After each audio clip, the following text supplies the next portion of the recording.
আসসালামু আলাইকুম। আজকে আমি রান্না করেছি চিংড়ি দিয়ে লাউ। তো এখন প্রচণ্ড গরম পড়েছে। তো এই গরমে একটু হালকা পাতলা খাবার খেলেই ভালো লাগে। তো চলুন আমরা রান্নাটা শুরু করি আর দেখে আসি।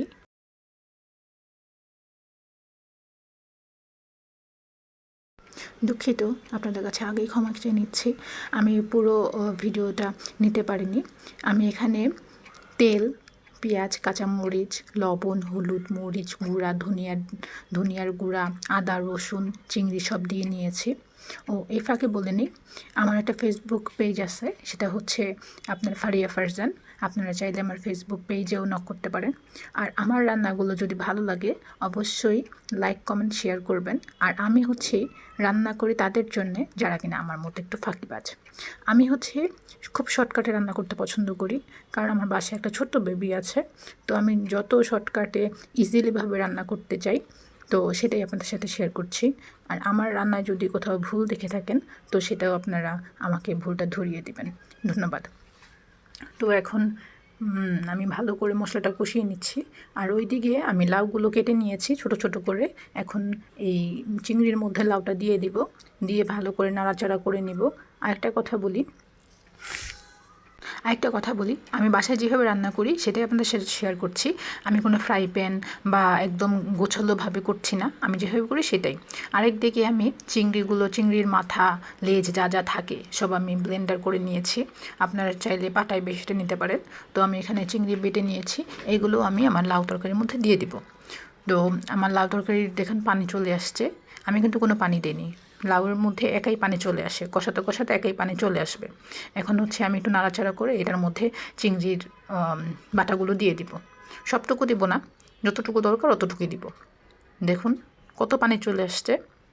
আমি কিন্তু বারবার বলছি আপনাদের রান্না শেখাতে আসিনি। হ্যাঁ, আমি যখন রান্না করছিলাম তার আগে আমি আমার বোনকে ফোন দিয়েছিলাম যে আমি কীভাবে রান্না করব, কারণ আমি নিজে রান্না নতুন করে শিখছি। তো আমি এখন চিংড়িগুলো দিয়ে দিব। চিংড়ি বাটা যতটুকু লাগবে ওই পরিমাণেই দিব, সবটুকু দেওয়ার প্রয়োজন হবে না। আর যারা হচ্ছে নতুন রান্না শিখছেন, আপুরা ভাবিরা, তারা আমার রান্নাগুলো দেখতে পারেন। খুব খারাপ না, ভালোই।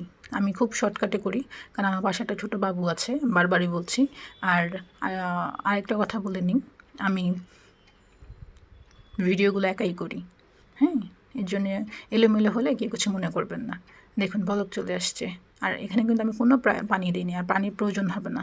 আমার প্রায় রান্না শেষ পর্যায়ে, একদম ঝোলগুলো মাখা মাখা হয়ে গেছে।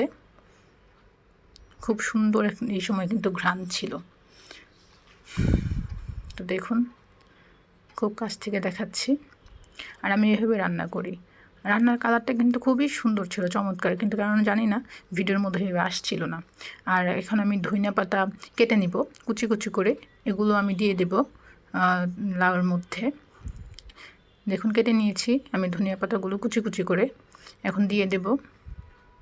দিয়ে ঢাকনা দিয়ে ঢেকে দিব। এখানে এই পর্যায়ে কিন্তু নাড়াচাড়া করবো না, ঢাকনা দিয়ে ঢেকে 5 মিনিট রেখে দিলে এটার সুন্দর একটা সুঘ্রাণ আসে। আর আপনারা যদি হাত দিয়ে ছিঁড়ে দেন সেই ক্ষেত্রে আরও সুন্দর আসে। আমার রান্না কিন্তু শেষ, আমি চুলা কিন্তু বন্ধ করে দিয়েছি। এখন আমি আপনাদের দেখাচ্ছি যে কেমন হয়েছে। দেখুন রান্নাটা কেমন হয়েছে। আমার রান্না শেষ, খুব সুন্দর মাখা মাখা হয়েছে।